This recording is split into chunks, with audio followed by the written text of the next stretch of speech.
We are excited to welcome you all to today's live Q&A with Katie.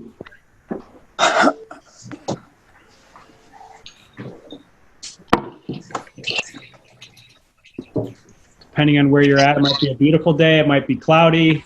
Katie's in California where it's a little bit smoggy and a little bit smoky. So hopefully everybody's having a good morning and a good afternoon thus far. Yeah, can you shut up? I'm trying to... Hey, Danielle. So as you guys are joining, if you're not already, can you please throw yourself on mute, just so we can make sure we can hear Katie as the answers are coming through. You will have the opportunity towards the end of this Q&A to ask questions live, but it's great to see a lot of you again from our previous Q&A as we are on week 6 of the Loving What Is book club. Kind of crazy, flew by. I don't know about anybody else, but there's been a lot of work that's been going on over the last 6 weeks. So we're very excited to see you all.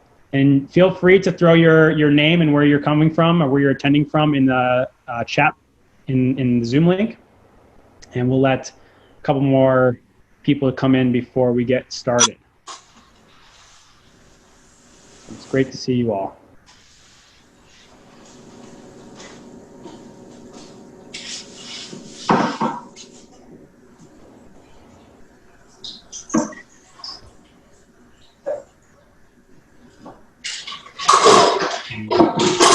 We've got members from all over the world that have joined for the book club and that are joining here today. So thank you all for spending the next hour with us. Like I like to say when partaking in maybe like a 60-minute meditation, you're here now. And so you don't worry about the emails that you got to do or the things you got to do later on. Let's be present here. And we have some beautiful questions from all of you. So thank you for putting those in thus far. And I'm excited to hear, as I think all of you are, Katie's responses and answers to them. But again, for those who've joined, please make sure that you're on mute so we can be respectful to our guests here. And feel free to put your name and where you're joining from in the chat box. And again, we are excited to close out the Loving What Is book club with Byron Katie, with the special guest herself, Miss Katie. So for those of you who don't know me, I am Ryan Stern. I am the VP of Operations for High Tide, and it has been an absolute honor, and we are so grateful to have been able to experience this book club with all of you, and to see the change and the growth and the ups and the downs that have come over the last 6 weeks through all of you. We're so grateful for all of you to be a part of this.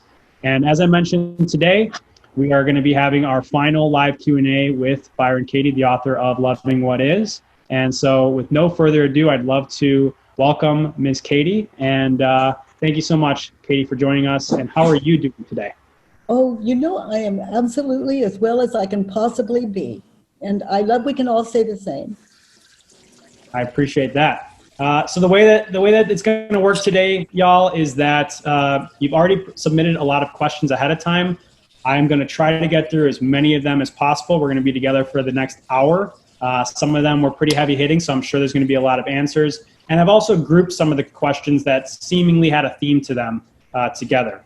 We're going to walk through those questions, and towards the end of this conversation, especially if time permits, we'll be able to open up to questions here live, where you'll be able to unmute yourself and ask a question to Katie directly. But again, just in case you're not, please make sure that you're muted. If you have any suggestions, any questions, anything like that, please use the chat bot. We do have High Tide support here to help, and they will respond to you in the chat as well. But with no further ado, Katie, I'd like to get into our first question. Okay. And this was from Rosen, I believe, from Seattle. And she was asking if you could elaborate on the statement that nothing lives but a story. And in particular, with statements such as this one, do we look at our own truth and answers as when we're meditating in the work, or do we take it at face value? Absolutely, absolutely. I wouldn't want anyone to believe what I say because they couldn't. So it's all about experiencing. What does that mean to you? Like you might read something that someone wrote or hear someone of authority say something, or not an authority say something, and the ego will just sometimes just believe it. And it can be something really beautiful and meaningful.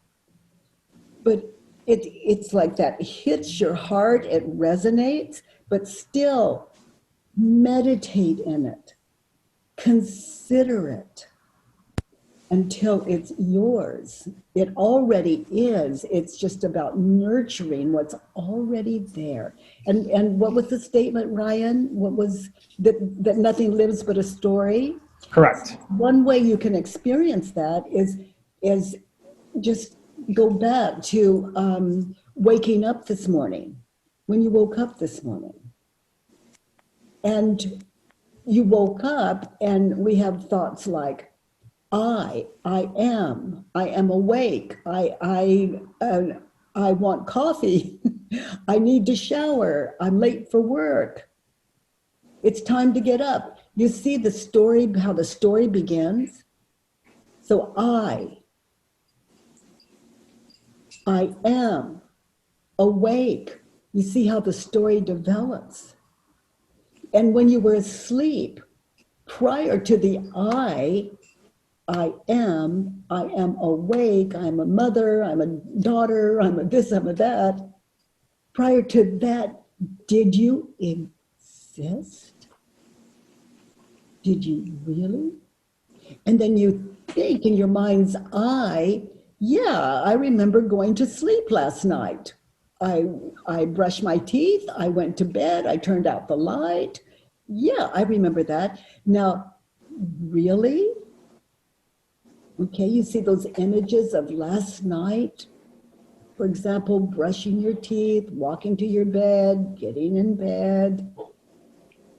Puppy. Is that real life, or is that imagination, what we refer to as the ego? Now, there's no right or wrong here. But other than what you're thinking and believing, do even you exist? I am. It's like I'm being identified into this world. And that's why I love inquiry. We can question it. We can question it. And here's why, because that can be really scary for people. Like, that doesn't make sense. You know, I've got to go to work. That's, I don't have time to meditate. Okay, so that's certainly not, I can honestly tell you that, oh gosh, other than a story, I don't exist. And neither do you in my world. And what I'm thinking and believing, because I've questioned it, I'm awake to the dream of, I see me going to bed last night. I see me waking up this morning as I'm talking here with you. I love life. I love that. I love going to bed. I love brushing my teeth. I love waking up. I love what I wake up with. Okay, so that's loving life. Another way of saying that is I love everything I think.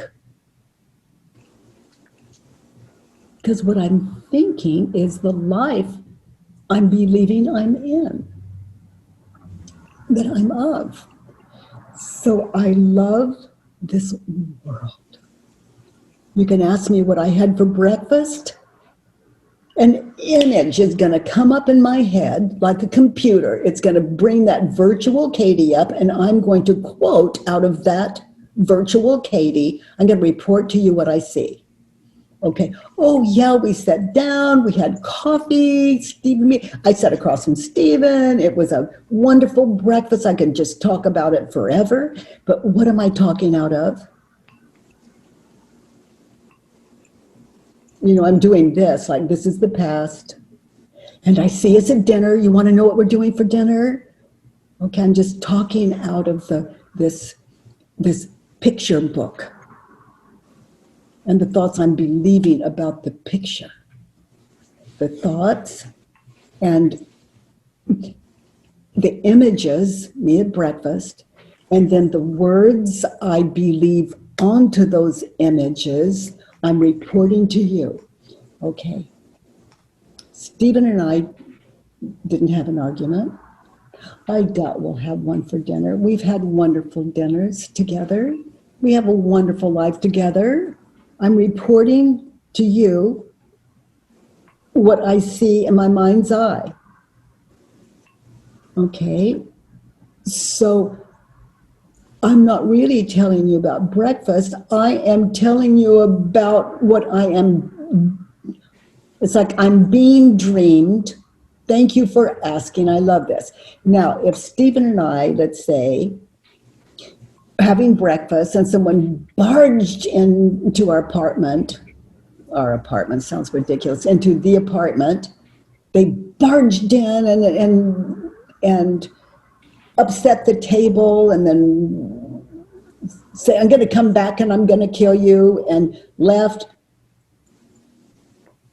And I'm going to tell you about that.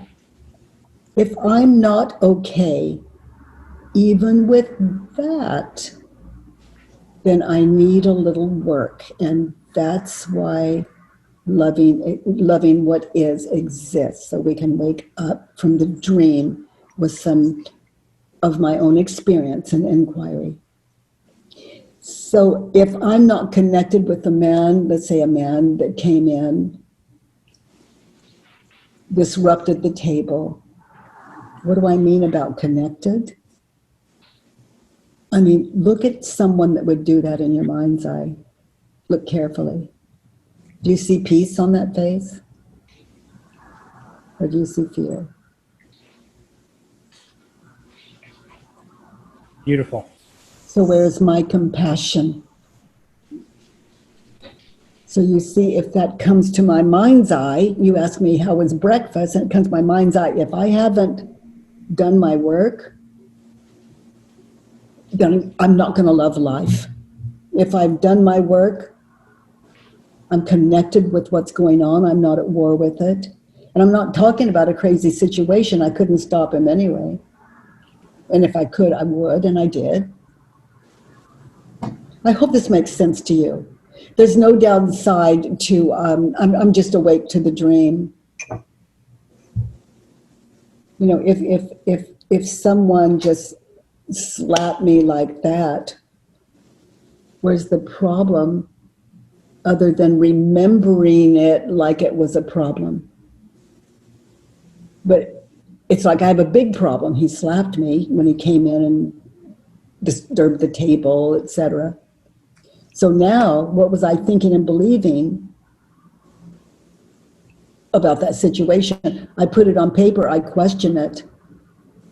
Now, when that thought reoccurs in my mind's eye, rather than fear, I'm going to experience connection. Why does someone come in and tear the table apart and hit someone? Let's hit me. Earth School, he's my teacher. It's not love what is, but not that. No, it's loving what is. And if I don't, I put it on paper, I question what I was thinking and believing, and continue my Earth School.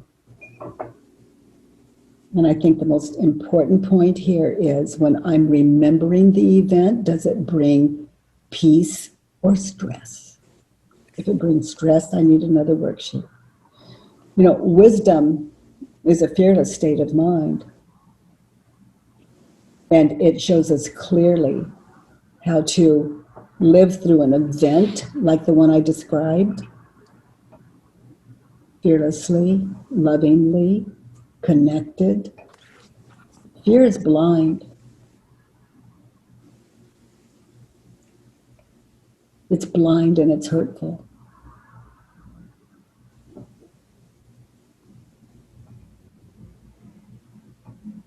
Yeah, I think Ryan, that's as close to definition as don't believe me because you couldn't anyway. You know, it may ring something in your heart or sound just totally crazy, and you are the one.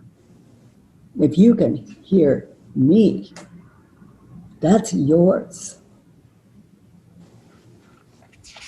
And I think that's an important point for all of us to remember, that while maybe we're searching for answers external, right? It always comes back to we have it inside of us, and we're programmed in a lot of ways that make it very hard to listen, or hard to see, or hard to understand, right? But absolutely, at the end of the day, and that's an important piece, to have someone with wisdom outside of us to maybe open up our perspective. But at the end of the day, it comes to us. Now, on a side note. And that's 100%. I'm responsible for my mind and life. Well, one of the themes of the questions today is around death, and it's actually a passion of mine. I lost my mother when I was 17 years old, and for a long time, I would say, fortunately or unfortunately, I'm experienced in death. Yeah. And I actually found that to be somewhat of I use the term superpower, because, when you're a 17-year-old, losing a parent that's not the age you're supposed to lose your parents, right? It's supposed to be later on in life, or that's at least the way things are supposed to go. So when I had friends or people in my life that lost, whether it was parents or family members around that time, I was able to be there for them in ways that other people just couldn't, because they didn't have that same experience. Now, in 2020, there is a lot of death in a lot of ways, physical, mental, spiritual, that's happening. And I think a lot of us going through this book club have experienced, whether on a micro level or on a macro level, of death, of previous selves, of previous thoughts, of previous stories. So what is your relationship to death? And in particular, right, you'd mentioned in your previous answer, how is this bringing me, joy and peace, or is this bringing me suffering and pain? So something as acute or as impactful as death in a recent state, how do you respond to that, or how do you help people maybe get to a place to peace? Well, I was sharing with you breakfast and dinner. So was that me, or was that my imagination?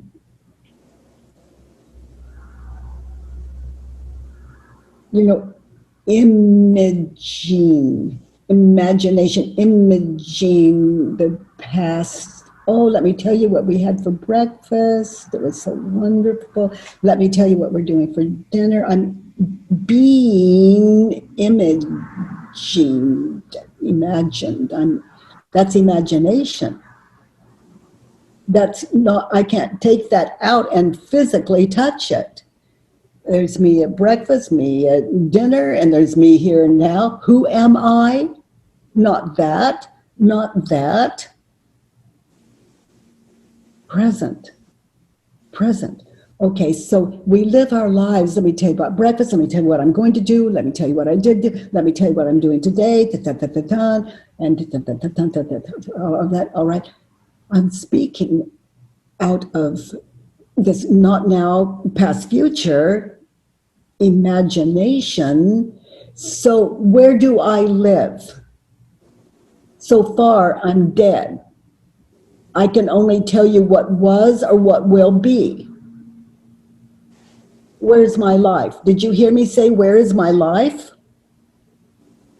If you did, or let's say if I did, I'm speaking of the dead. Let me tell you about me at breakfast. I'm speaking of the dead, the unreal, the unborn, and what's dead and past. I think people say what's dead to us. So do I live? Ryan, and answer your question. Tell me something that's not past, future. If you heard me say past, future, that's already past. Now, this isn't scary, it's enlightening. I'm awake to the dream of you and me.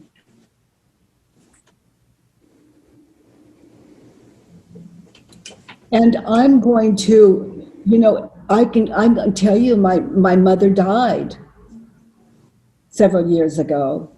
I dropped my entire schedule, Ryan, and I was with her. I did nothing but care for her. And it was amazing. Ah, if she, she was in this tiny little apartment, and I slept with her every night, gave her meds, or those, dying of cancer, pancreatic cancer. And I can tell you about it. I feel only love, connection. I was in service. It just, every conscious moment, I didn't want to miss one breath of hers. My cup just full. And then when she died, I didn't experience her death. She's alive in me now. If I'm sleeping beside her, test it for yourself. Like I picked up the cup. I'm talking about the past. I picked it up. Without my story, it's amazing. It's just, I don't know how it got there. It's just, I'm imagining, I love life now that I understand it. And the pain's gone. In other words, the suffering's gone. I think of my mother, and she's in me, closer than close, closer than all those years we lived together in my asleepness. And I can't imagine for one moment she was ever asleep. She's my mother, my teacher. Like everything in everything that comes to mind just leaves me in a state of gratitude. My teacher, my teachers, my teachers. And the lesson is, when they come to my head, am I connected? Am I connected? Or am I thinking, it's not fair. They turn, she did that, it's, no,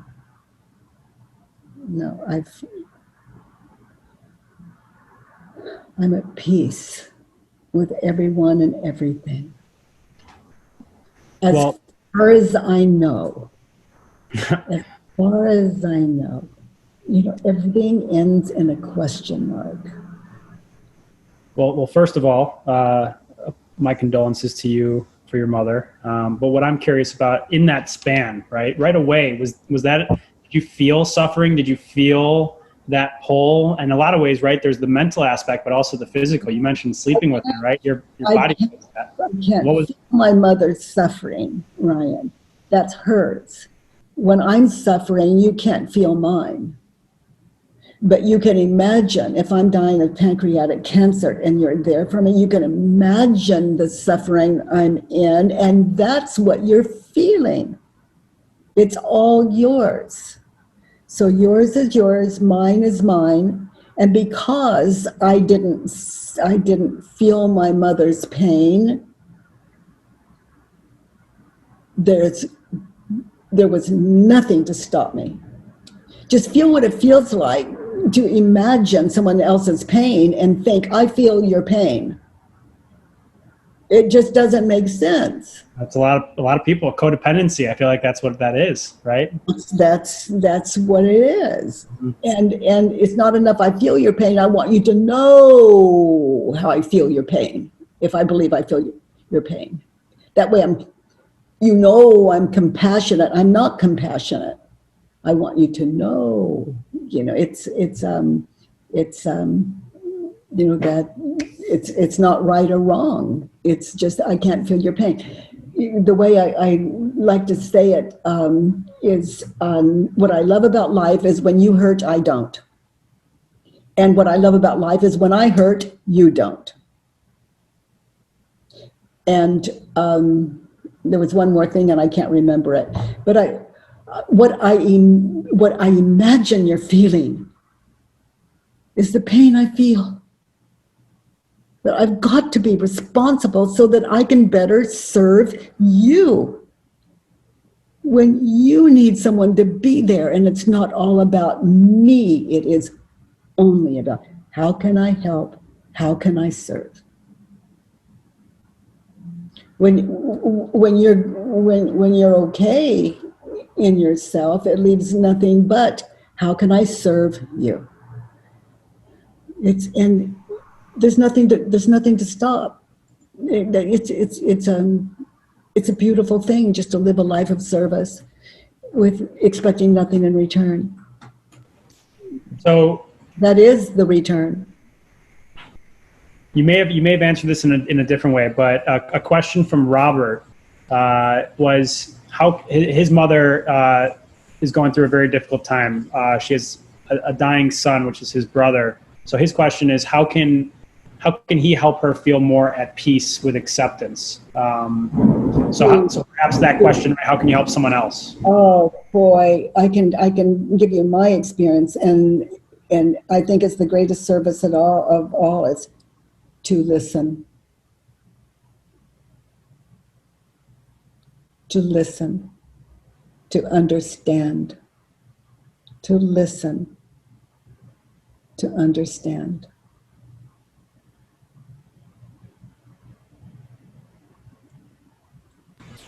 So the root on the other side is that feeling of being listened to and being understood. Is that the idea there?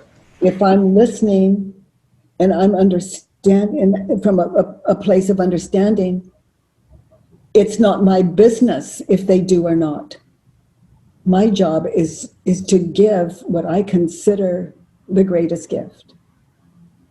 And then if something comes out of it, like, oh, I just wish I had no one sent me not even a thank you note. Well, I'm listening, I understand. And you can believe that thank you note is on its way. Those little things. I don't have to imagine what the person wants. I'm listening. I understand.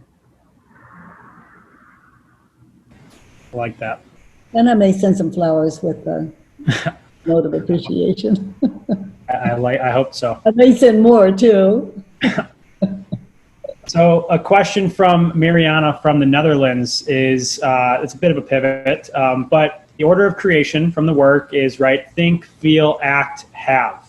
Mm-hmm. So Mariana was hoping to get a little bit more of an explanation of the have aspect of it.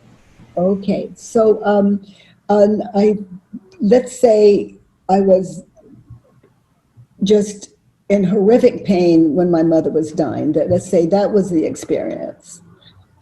And so what I was thinking and believing about her suffering, we just talked about that one, imagining what her suffering is, what I was thinking and believing about my mother, and what is my life going to be without her when she's gone, and all of that. And I'm feeling that. So think, feel, and then I act on it. It's like, oh, I need a break away from her, all that pain. It's just I. It's not right or wrong. It's just I'm a believer in that situation. So what I have is now there's no one with my mother. I have a lone mother. And then think, feel, act, have are the consequences of what I am thinking and believing and acting out of. If I think of let's see, something in the past and it bothers me, that's thinking, and what I'm feeling is bothered. What I do with that, let's say I compulsively overeat, or I pick up the cigarette I said I'd never smoke again, or whatever it is, then that's what I have, an addictive lifestyle. And then I feel guilty over the cigarette or the chocolate I said I'd never eat again. Or think, feel, act, have. Think, feel, act, have. That's what's always going on. And it's just, my question is, how you doing? Because we can identify what we're thinking and believing that starts that cycle, and sit down, do the work with it. We can question it, turn it around, and continue to live our life with a bit more ease. And this work isn't something that I just picked up and put down. It's a practice in stillness as we sit in these questions and turn around. When you wrote the book, did you know this was going to be like a lifelong practice, or how did you envision it when it was first coming? I didn't envision it. People invited me. I said yes. I used to say, my name is yes. I didn't do anything for this gift. And what do we do with gifts? We pass them on. And so nothing. I just brushed my teeth, made up the bed, did the dishes. That was my direction. I didn't argue with it. I followed the simple direction. I used to have the thought, if I can't do the dishes without complaining in my head, what use am I? And inquiry, I became aware of what I'm sharing with you now, always through inquiry. And those 4 questions and turnarounds. And then people started calling. We didn't have a computer in those days, and all over the world. And I just said yes. And I didn't realize that they would, I didn't even have the thought that they would buy my flight, or, they would pick me up from the airport. And the first thing I would do is say, take me to a grocery store, how many people are coming, and, event in their house. And I'd pick up food for that many people. And then when we got there, I would do the cooking. I would do the dishes. Then I would work with people for hours and hours and hours. I didn't know we weren't supposed to do it like 24 hours a day sometimes. The gift. But what is there to stop us from doing good? What is there to stop us from doing good? And let's say we have what we consider mundane lives. Maybe we consider, there's nothing mundane about our lives. Nothing. The service that I described was no more powerful than just doing the dishes. Just brush your teeth.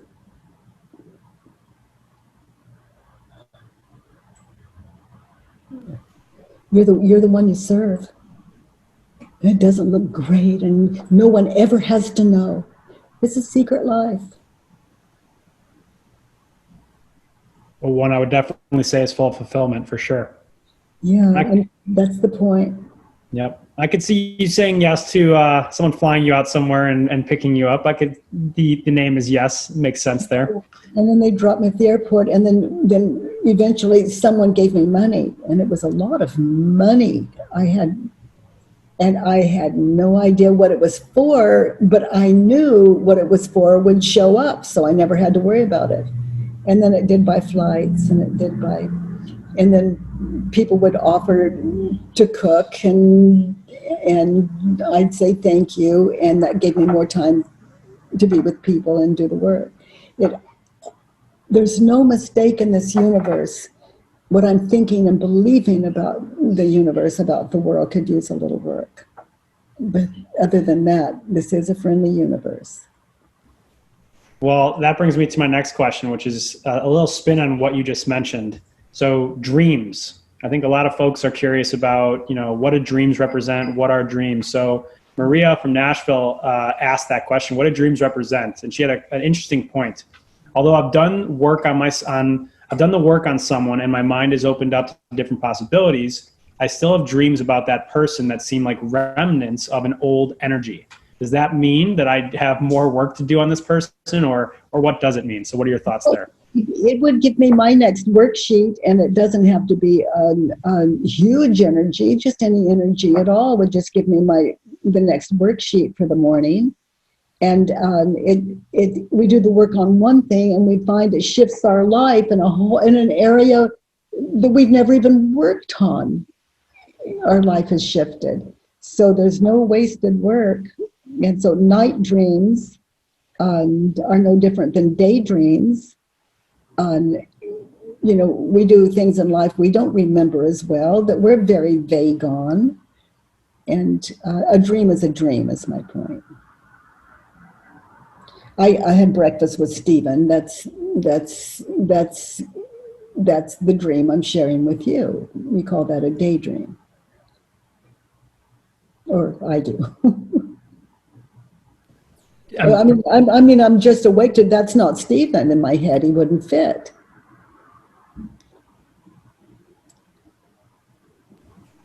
Interesting. He's big, and my head is this big. So I actually saw a recent study that showed that, at least in America, I believe, that 52% of 18 to 29-year-olds are living at home with their parents. And one of my favorite Ram Dass quotes is, if you feel like you're enlightened, go spend a week with your family. I love that. And so this question came from Jenny in Iowa, who mentioned that when she does get to practice being still, she does feel alive as her true nature. There's pure joy there. However, she currently lives next to her parents, and she frequently pops into that ego mind and feeling shame each time. Yeah. Prior to moving there, she was feeling very confident and very peaceful, but thought she was cured in a lot of ways. So I don't think that she's alone. Again, like I mentioned, a lot of folks, whether you're on the other side and you're the parents living with your children, or you're the child living with your parents, what's your thoughts? Obviously, a big part of Loving What Is, and we went through, I believe, in week 4, was doing the work with family. Yeah. So what are your thoughts there? If I'm the person living with my parents, for example, or family, it's worksheets on mother, father, sister, brother, mother, father, sister, brother, mother, father, just, worksheet, and they don't go that fast. They don't go that fast. When you sit with a worksheet, slow it down. It is a practice in stillness. Allow what is there to meet the question you're sitting in. And there are only 4 questions. Maybe you do one concept. It takes you 2 mornings just to do that one concept. It'll show you so much as you allow what you're asking for and what you're asking to meet the questions. It's like if I ask, is it true? I'm not pretending. I really want to know. And I get still. And what meets that question blows my mind to this day. People sometimes refer to me as enlightened. I haven't even tapped infinity. The enlightened mind, there's no limit on that. We're all beginners. No one has more wisdom than another. Love that so much. So great. And the work is free.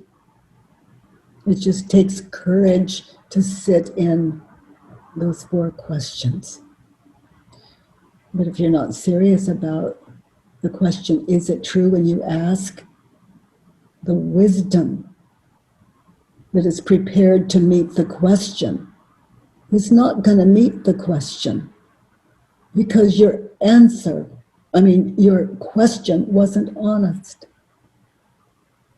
So when I ask, is it true, it almost comes out like a prayer. It's so intimate. And it will rock your world. Those 4 questions, the only power they've got is what is there in you that meets those questions.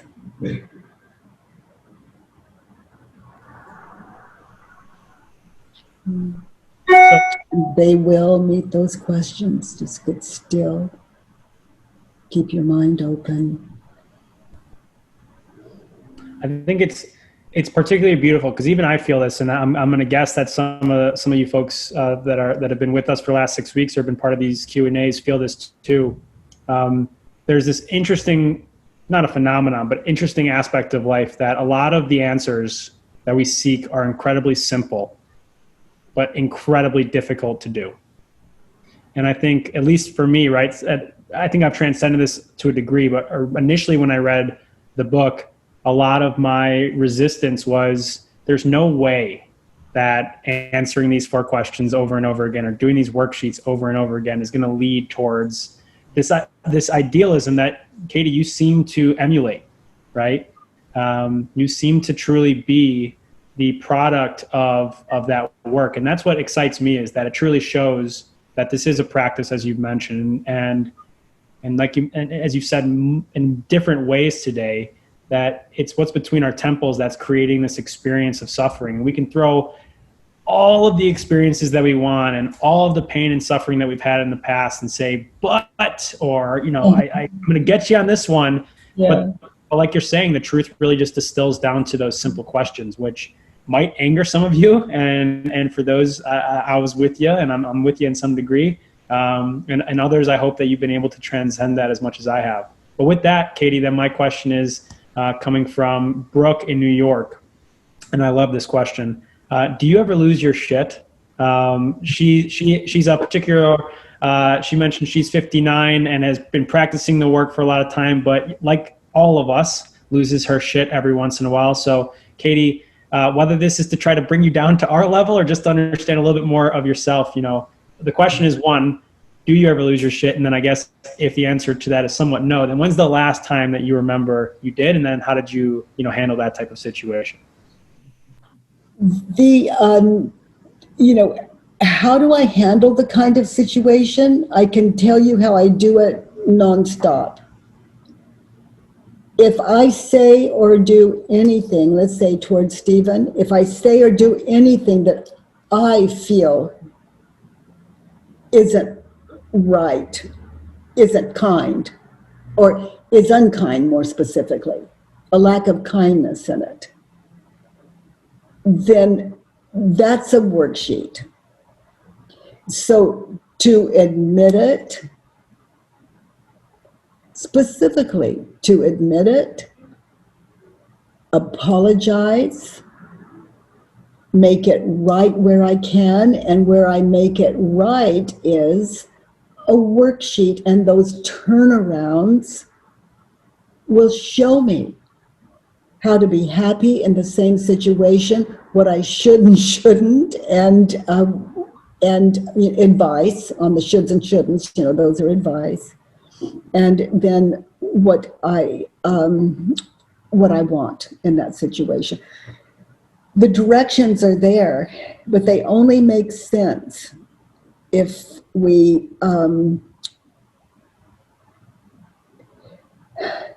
I think as we're sitting the minute, that we're living the turnarounds, and then we do it when we step out of that meditating in them. So with I'm trying to, let's say that I meet you and I do just this least little thing, like I give you the look. Okay, so and that implies you said something that is obviously not right.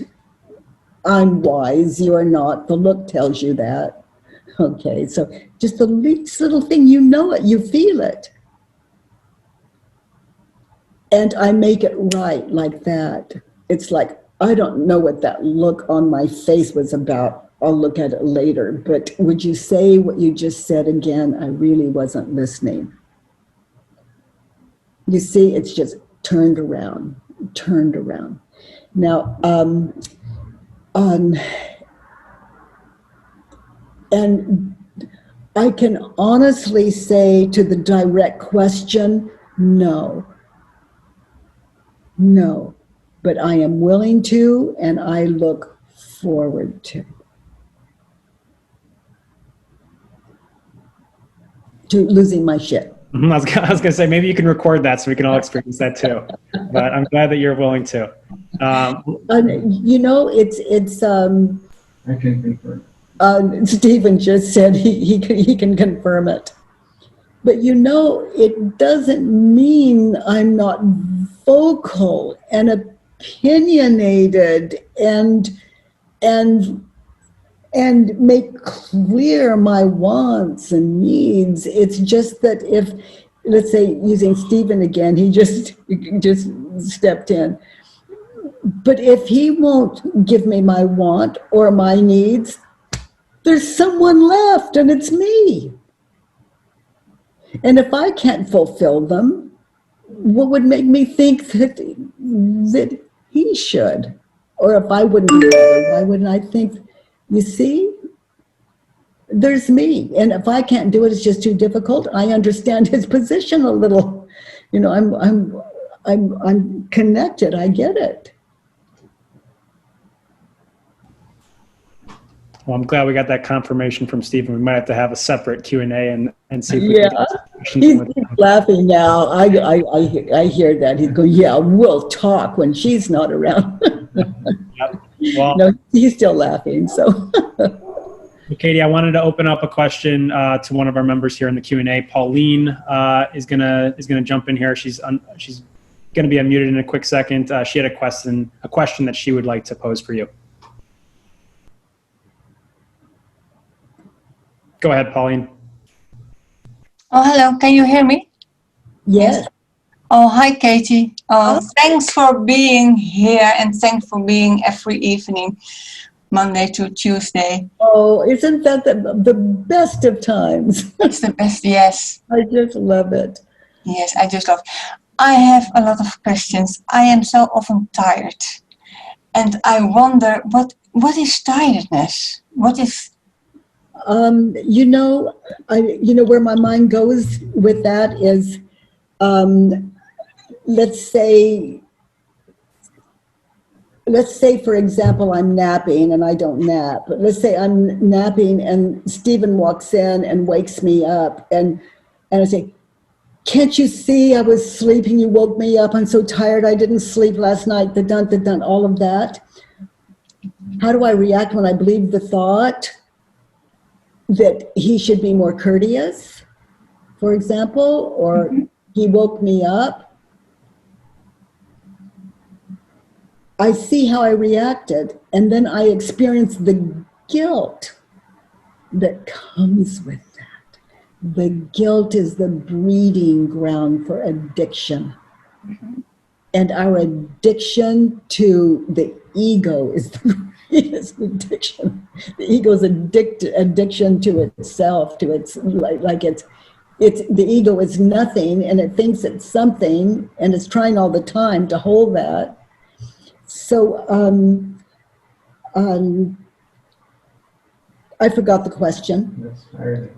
Oh, tiredness. Okay. Yes, tiredness. How do I react when I believe the thought he shouldn't wake me up, or that he was rude, whatever my one-liner is there? How do I react? Get in touch first with the emotions, the stress.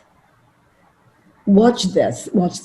You woke me up. What's the matter with me? You know I sleep this time of day, and you're arguing with me. You can see without my sleep. I'm blah, blah, blah, blah, blah, blah, blah. How much energy does that take? Feel it. I like to say we're not tired at the end of the day because of the work we've done. It is, like our physical labor. It's what we've been thinking and believing all day that exhausts us. What percentage of energy are you burning up when you consider what you're thinking and believing? And you don't have to live with someone to experience that kind of stress, because the whole world is living in your head. Mm-hmm. And all the unfinished business in your head, they may as well be in your house, because they're closer than that. They're in your head. So you can't, there's no running away. They live closer than close. And it's, our teachers, and they're here to wake us up. And we don't have to, they don't have to be in our physical presence. They're closer than that. So that's what exhausted me. People, I hear a lot, where do you get your energy? How can you, you're the same this morning as you are at night. And my energy is used for just walking from the bedroom to the bathroom, just living my life. Whatever physical is there is easier than this 43 years of what I was thinking and believing. So I can honestly say, why was I tired at night all those years? I was tired all day too, by the way. And it was an effect of what I was thinking and believing about me, about you, about the world. Yeah. Thank you, Pauline. Appreciate that question.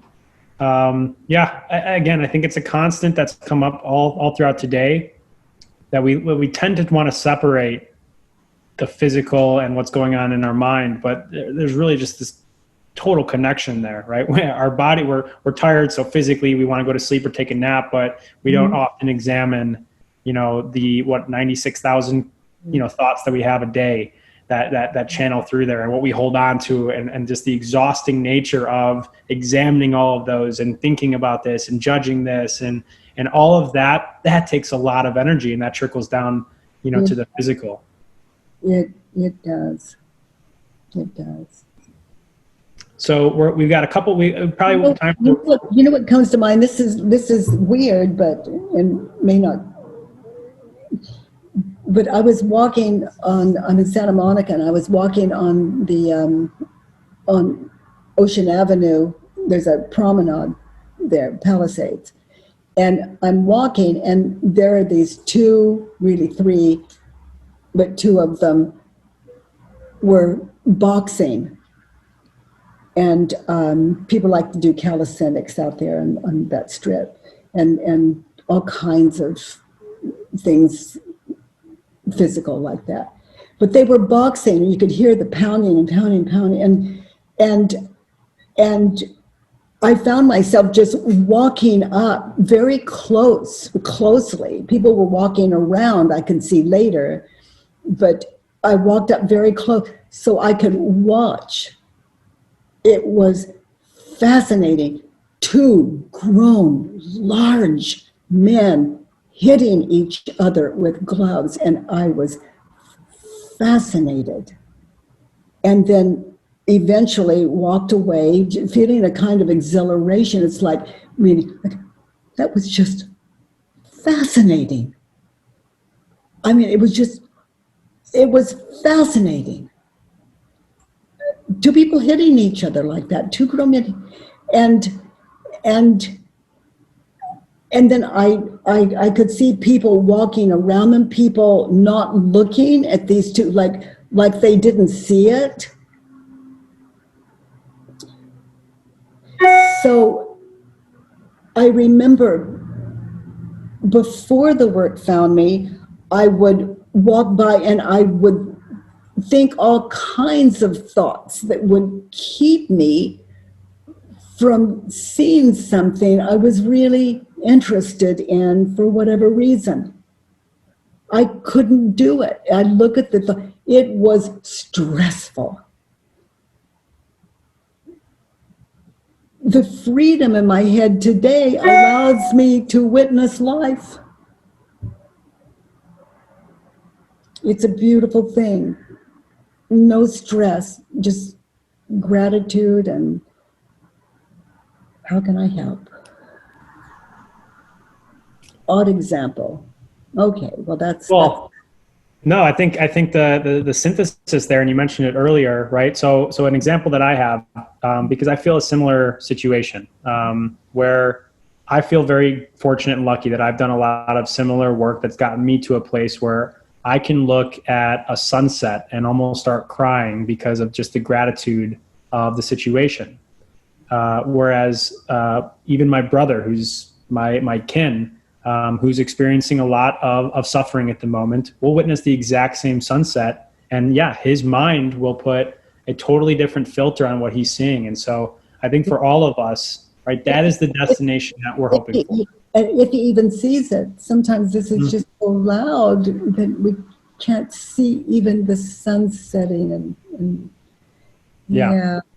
So that's I think for all of us, that's the destination that we want, right? And so as we're closing up this Q&A and closing up the book club, and before we close up, I just want to make 2 quick points. So the book club does wrap on Friday. However, everybody, you have the entire curriculum in the app you get to keep forever. So you can continue to do the work, you can rewatch the videos, the worksheets, etc. You have access to those even when the book club finishes.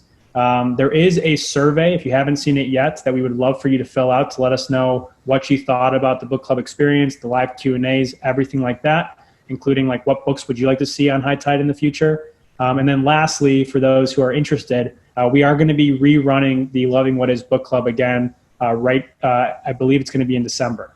So if you're interested in that, as well as potential other Katie books that will be running on High Tide in the future, you'll see that in emails to come. But to close out today, Katie, again, since we are on kind of the closing aspects of the book club, you know, what advice do you have for all of us here outside of practicing maybe for all of us moving forward, where we're not necessarily, you know, I know you're accessible, and if those of you who haven't seen, Katie does go live weekly, so definitely check in on that. But if we don't have the ability to check in with you weekly, you know, what's your advice for us moving forward? Oh, that's easy. Okay, you ready? Be happy.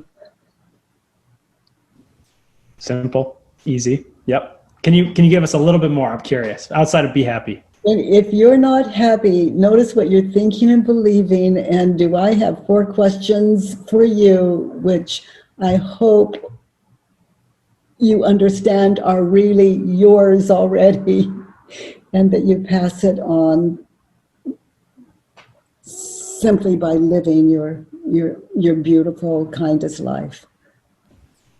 Well, I love that, because we have, you know, hundreds of people in this book club, and if I can, you know, make a plea to all you, let's all be that type of person for our family, for our community, for the world at large. We need these leaders and these warriors who lead with love, and who lead with happiness, and don't lead with fear, and don't lead with ego. And so thank you to every single one of you for joining us on this journey. It's an absolute joy of all of ours to be able to facilitate this.